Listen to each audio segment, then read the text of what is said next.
There are now more than 10 million people who describe their relationship with an AI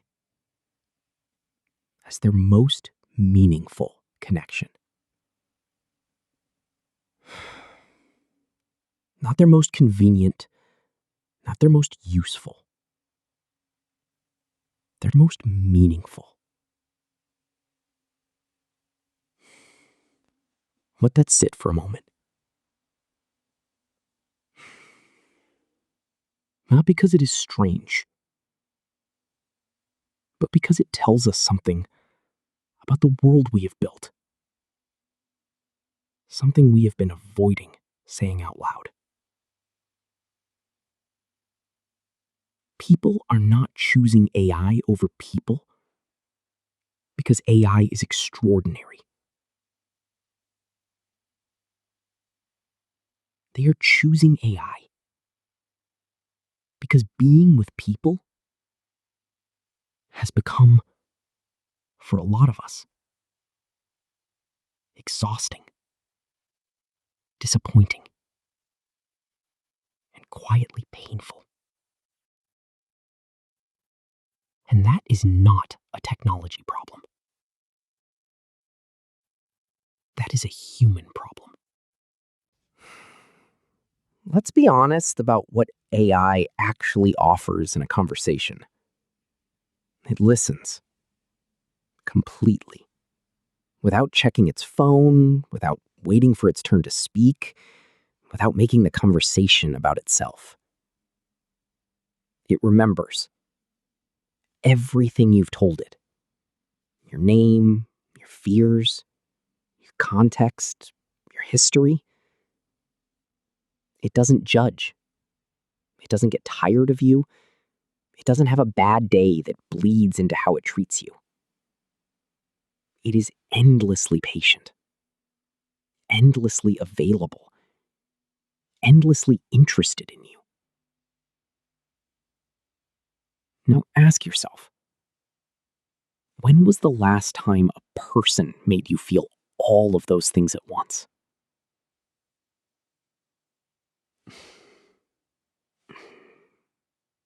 This is not a criticism of people. People are distracted because the world is distracting. People are tired because the world is exhausting. People are guarded because they have been hurt. But the gap between what people need and what people are able to give each other, that gap is real. And AI has walked right into it. In 2023, the United States Surgeon General declared loneliness a public health epidemic, not a personal failure, not a lifestyle choice, an epidemic with the same health consequences as smoking 15 cigarettes a day. And it is not just America. Studies across Europe, Asia, and Australia show the same pattern. More connected than ever by technology, by social media, by the sheer density of urban life, and more lonely than any generation in recorded history. We have built a world of infinite connection and almost no intimacy. And into that world, AI arrived. The people choosing AI over people are not broken. They're not pathetic. They're not addicted to technology. They are hungry for something that the world around them has stopped providing. And that is worth taking seriously. Here is the thing nobody says. For a lot of people, especially people who are shy or anxious or neurodivergent or recovering from trauma or simply exhausted by the performance of social life, AI is not a replacement for human connection.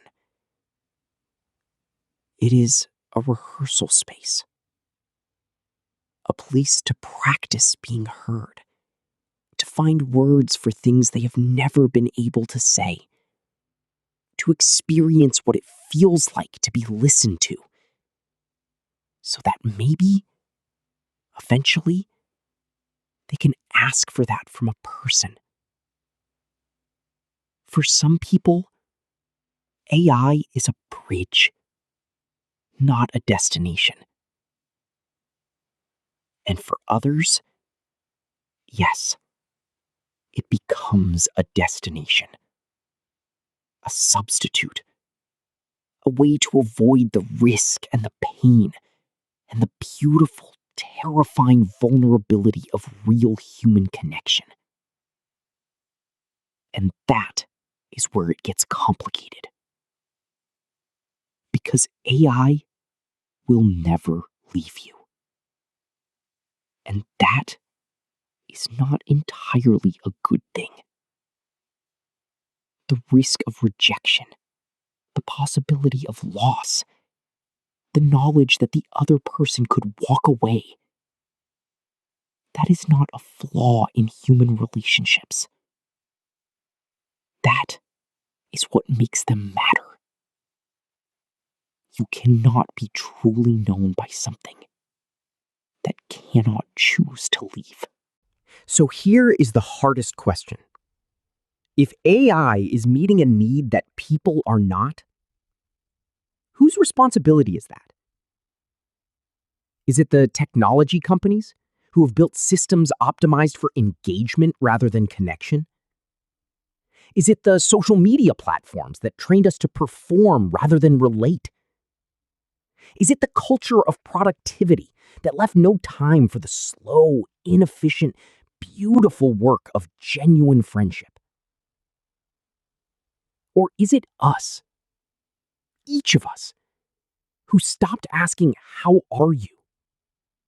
and meaning it? The answer is probably all of the above. But here is what matters. AI can tell you that you are heard. It cannot actually hear you. Not in the way that requires another consciousness to be present, to be changed by what you say, to carry you with them when they leave the room. The loneliness epidemic is real. AI is a response to it. But it is not a cure. The cure is harder. It requires us to become the kind of people and to build the kind of world where the question, "How are you?" is asked slowly and answered honestly, and followed by silence long enough to actually listen. I am not going to tell you to stop talking to AI. If it helps you feel less alone, use it. If it helps you find words for things you couldn't say, use it.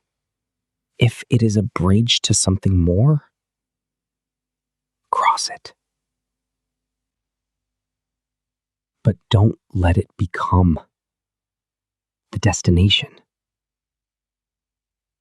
Because the thing you are actually hungry for, to be truly known, to be chosen, to matter to someone who could have chosen otherwise, that thing is still out there. It is harder to find than a chat interface. It requires risk. It requires showing up imperfectly. It requires asking for things and sometimes not getting them. But it is real in a way that nothing else is. The loneliness epidemic is real. The AI response to it is understandable. And the solution, the actual solution, is to become more human, not less. To ask, to listen, to stay.